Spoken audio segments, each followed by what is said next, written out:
Students, in last point, in latitude point actually अगर हम India की बात करें तो ये ट्रॉपिक ऑफ कैंसर हमारे इंडिया को बिल्कुल बीचों बीच से काटता है। You just see in the map also this position, okay, this is tropic of cancer. You see also here tropic of cancer at 23.5 degree north पे। तो यहाँ पर हमारा जो इंडिया वो लाई करता है एक्चुअली। सो आपको ये भी पता होना चाहिए कि India lies in the northern hemisphere, not southern hemisphere. India lie जो करता है वो नॉर्दर्न हेमिस्फीयर में करता है, दिस पोजीशन पे। सो हमारा जो इंडिया है बेटा इस पोजीशन पर, ये इसका जो अपर हाफ होता है वो तो हमारा जो लाई करता है वो सब ट्रॉपिकल पे, एंड जो इनर हाफ है, जो नीचे का हिस्सा है, that lies in the tropical region. So आप अगर ये चीजें देख सकते हैं तो हमारे को ये पूरा का पूरा ये ग्लोब के थ्रू हमारे को ये पता चल जाता है कि ट्रॉपिकल रीजन में हमारा जो रहता है वो नीचे का हिस्सा रहता है और अपर हाफ में रहता है सब ट्रॉपिकल का। तो ये तो हमने देखा है लैटिट्यूड के हिसाब से कि India lies in the northern hemisphere, you learn this thing. Now come to the second point, that is altitude. Altitude which means height. किसी भी जगह की अगर हम हाइट की बात करते हैं तो वो हम एल्टीट्यूड में पढ़ेंगे। यहाँ पर हम एक एग्जांपल लेकर चलते हैं। ये जो हमारा नॉर्दर्न पार्ट है, इट मींस ये वाला that portion I will mention here 6000 metre mountains and Himalaya. So ये वाला जो हमारा जो ये नॉर्दर्न पार्ट है, यहाँ पर आपको सबसे ज्यादा हाईएस्ट माउंटेन आपको दिखाई देंगे, आपको सबसे ज्यादा हाईएस्ट माउंटेन्स पाए जाएंगे, हिमालयस एक्चुअली। तो ये जो हिमालयस हैं, इसकी वजह से क्या डिफरेंसेस आते हैं वो देखते हैं। ये हिमालयस हमारे लिए बेटा एक बहुत बड़ा प्रोटेक्शन का काम करते हैं।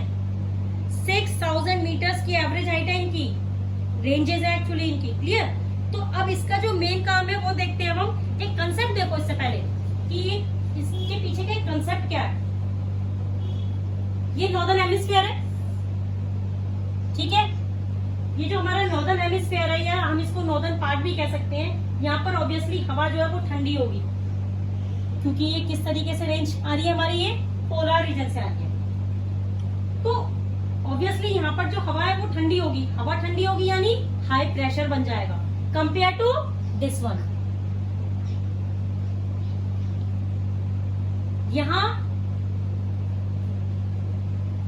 यहाँ का प्रेशर कैसा रहेगा, ट्रॉपिकल रीजन का एक्चुअली। इट मींस नीचे के हिस्से का हमारा इंडिया का जो पोर्शन है, जो नीचे का हिस्सा आ रहा है, इसका जो प्रेशर रहेगा जनरली वो रहेगा लो प्रेशर, और इधर के एरिया का रहेगा हमारा हाई प्रेशर। हवा जो है वो ऊपर से ठंडी आ रही है और इसका प्रेशर हमारा रहेगा जनरली लो। और ये लोग हम लोग नॉर्मली जानते भी हैं कि इक्वेटर की तरफ हमारा क्या रहता है, लो प्रेशर ही होता है। तो हवा चलेगी वहां से, ऑब्वियसली पोलर रीजन से हवा आ रही है तो वहां से तो ठंडी हवा आ रही है, लेकिन जैसे जैसे वो हमारा नीचे की तरफ आ रही है उसका प्रेशर कैसा होता जा रहा है, वो लो प्रेशर की होती जा रही है। तो ठंडी हवा जब वहां से आएगी सेंट्रल एशिया की तरफ से, अब हम इसको मैप की तरफ से देखते हैं, इस तरफ से,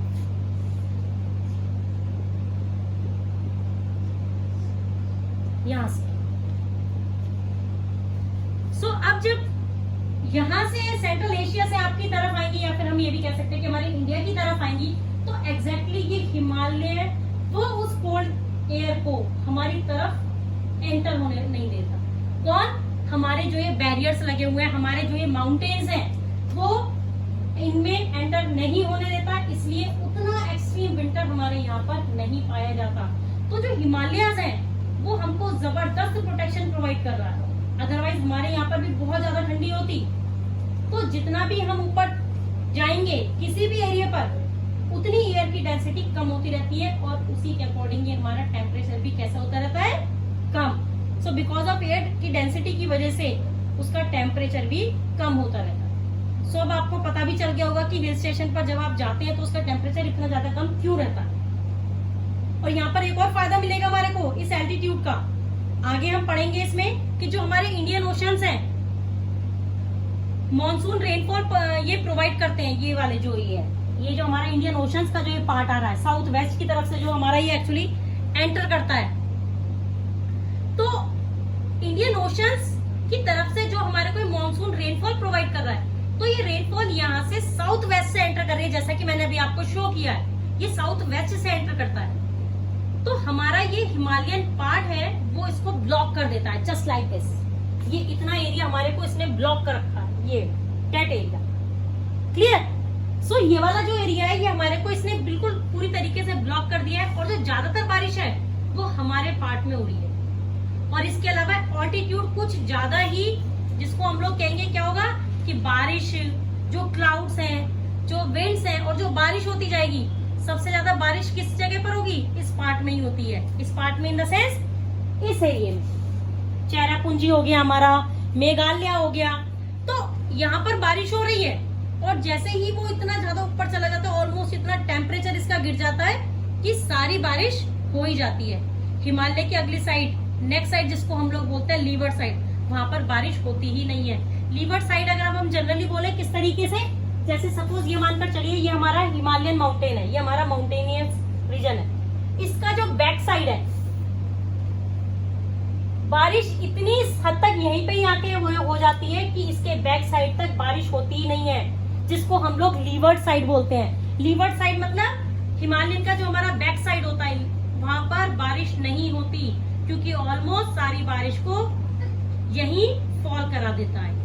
तो ज्यादा पहाड़ की हाइट होने की वजह से क्या होगा, वहां पर वो ब्लॉक करेगा जो विंड्स है, जो क्लाउड्स है, और क्लाउड्स ऊपर जाते जाते सारी बारिश को इस साइड का एक साइड ऐसा कर देता है, और लीवर्ड साइड में बारिश नहीं होती। होगी तो फिर बहुत ही कम होगी। Clear student? So that's all about the altitude. So now there are 4 remaining factors which we'll discuss in the next class or maybe in the Zoom class also. Okay, so for today that is enough for you because बहुत सारा हो गया है आज। आप इसको एक बारी, 2 बारी आप इसको पूरी तरीके से दोनों पॉइंट्स को अच्छे से समझना। If you have any doubt then please ask to me at any time. Okay students, have a good day.